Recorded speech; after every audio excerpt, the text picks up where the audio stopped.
আমার স্ত্রী খুব ভালো রান্না করেন এবং তার রান্না আমি খুব পছন্দ করি। তার আম্মার রান্না আমার খুব পছন্দ, আমার শাশুড়ির রান্না আমার খুব পছন্দ। তাদের বাসার সব কিছু রান্নার দিকটা আমার অন্যতম ফেভারিট। তো অবশ্যই ঈদের সময় সে যখন আমার জীবনে আসলো, তার রাত্রে রান্না করা পোলাও এবং কোরমা ছাড়া আমার ঈদ হয় না।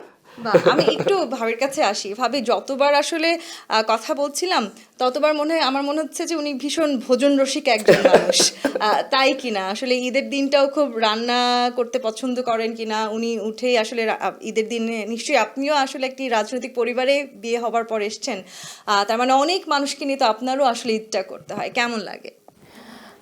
আলহামদুলিল্লাহ, আমার বাবার সাইডেও অনেক মানুষজন এবং রাজনৈতিক ফ্যামিলি, এটা তো বলতেই হয়। আর আমি যখন মানে আমার শ্বশুর বাড়িতে বিয়ে হওয়ার পরে আসি, তখনও ওরকমই আমেজ ছিল। আমার বাবার বাড়িতে যেমন ছিল এখানেও ওরকমই ছিল। তো আলহামদুলিল্লাহ ঈদের দিনটা আমি স্পেশালি তাদের জন্য খুব রান্না করার চেষ্টা করতাম সবসময়। ওই পোলাও কোরমাটা ওদের বাসায় হচ্ছে ঈদের দিন সবাই রোস্ট করে না, কিন্তু ওরা হচ্ছে কোরমাটা খুব পছন্দ করে। জেবিএস হোল্ডিংস লিমিটেড, ওইটা স্পেশালি করা হতো মানে নিজের হাতে আসলে সবই দিয়ে রান্নাটা করা হয়। আবার একটু আপনার কাছে আসি। ব্যারিস্টার আরমান হিসেবে আপনি পরিচিত, কিন্তু আপনার নামে কিন্তু আসলে আপনার বাবার নাম আছে এবং তিনিও আসলে ভীষণ পরিচিত একজন বাংলাদেশের রাজনৈতিক ব্যক্তিত্ব। আমরা বলছিলাম এই যে রাজনৈতিক পরিবারে বেড়ে ওঠা, রাজনীতি নিয়ে আসলে আপনার জীবনে পুরোটা জীবনই আসলে এখনো পর্যন্ত কেটেছে যদি আমি ভুল না করে থাকি। রাজনীতির বাইরে গিয়ে আসলে ঈদে হয় না যে আমরা একটু বন্ধুদেরকে নিয়ে ঘুরি, এই বন্ধুর বাড়ি ওই বন্ধুর বাড়ি একটু যাই, ওরকম ঈদ কাটিয়েছেন কিনা? যে আমি যখন প্রবাসী ছিলাম তখন একেবারেই রাজনৈতিক কোলাহল মুক্ত, খুব নির্ঝঞ্ঝাট এটি ঈদ কাটতাম আর কি। এবং আমি নিজে রান্না করতে খুব পছন্দ করি।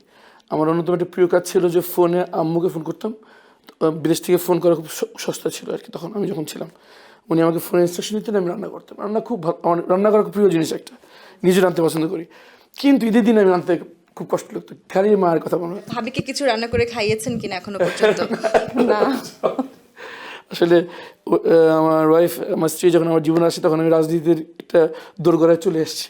তো আসলে সত্যিকার অর্থেই তাকে একেবারে সময় দিতে পারি না আমি, আগেও পারিনি, এখনও পারছি না। তো সত্যি আমি বঞ্চিত করেছি তাই আমার কাছে মনে হয়।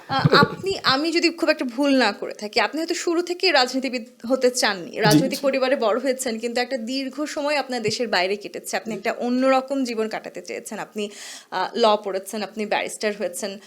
ওই সময়টাতে কি কখনো ভেবেছেন আসলে এইভাবে রাজনীতিতে আসবেন বা দেশের একটা জনগণের একটা দেশের দায়িত্ব আসলে আপনার কাঁধে আসবে, এটা কখনো ভেবেছেন কিনা? না, আমি আসলে খুব নির্ঝঞ্ঝাট জীবন পছন্দ করি।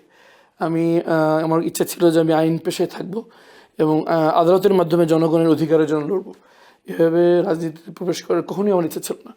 আমার পিতার সাথে যদি এই অন্যায়টা না হতো, হয়তো আমি কোনোদিন এই রাজনৈতিক মাঠে আসতাম না।